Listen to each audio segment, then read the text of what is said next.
صدقه فطر سرسویا په چا باندې واجب دو او کله په واجبېږي او چاته ورکوي.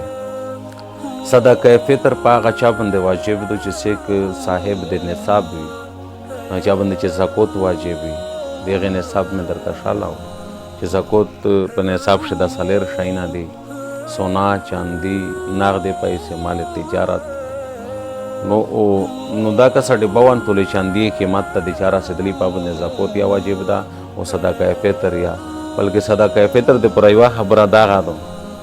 چې سړی 52 تولې چاندي قیمت ته که د ضرورت نه زیات سامان دو یا هغه ور جمع کوي. زکات ول نصاب ته نه ور جمع کېدو ته دا ور جمع کوي. نو په دا سړی 52 تولې چاندي قیمت ته ورسېدله یوه توله غالبا په 2100 روپیې دو. نو دا 1,14,000 کم و بیش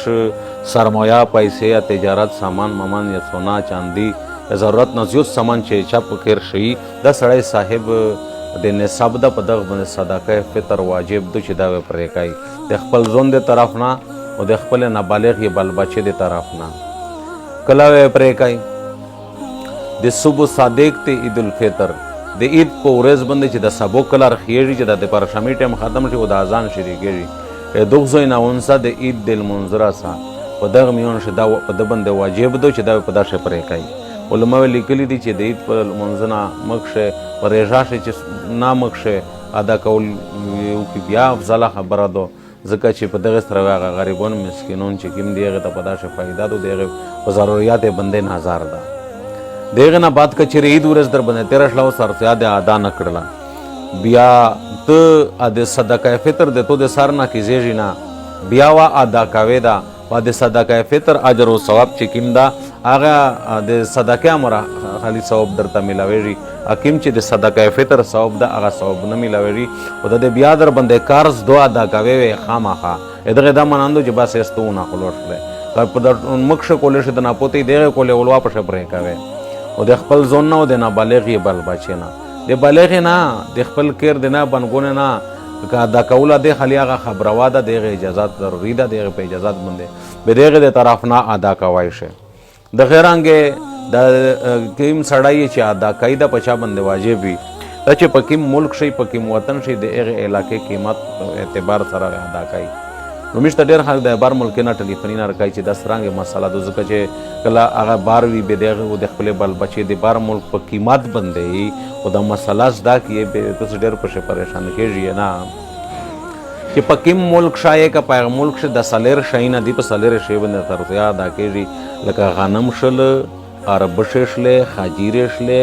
کشمش شل مامیزون دا په خپل ملک شي کوي په تو په ملک شي کوم قیمت ته د هغې په معتبر د څلور چې به تو کوم ادا کول مثال ته غریب یې په غنم باندې ادا کا په اللهم باندې ته مثال نصاب ته ورسېدلی یلش کشیې به په حاجیرې په نصاب باندې ادا کا ځکه چې د غنم ولسو په پاکستان په بانی شي د غنم ولسو 240 روپیې رسي د اربش ول 350 رسي د خاجیرې ول 1750 رسي او د مامیزون ول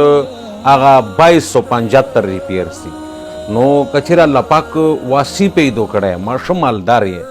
نو که ته په پاکستان شې یا ته په بانی شې یا ته په د 2275 ورشي حساب وکړه د غریبانو ته ډېره پشه فایده ده تو صدقه فطر په خوشلي انداز باندې وشي. پانه لشکي د ګزارې ولیې به د خاجیرې په ولشي حساب وکړه په 1750 پانه لشکي په غول شي به مثال په 350 په د اربش ولشي حساب وکړه پانه غریب یې مثال به غنم ولشي حساب وکړه. اس دا قیمت معتبر ده کده ته په پاکستان شي او کته په عربستان شي کته په امارات شي کته په قطر شي چې راشي اس عادت شي چې ته د خپل د نابالغ بل بچو د زونو له په ترتیا پرې کوي دا د شي د غول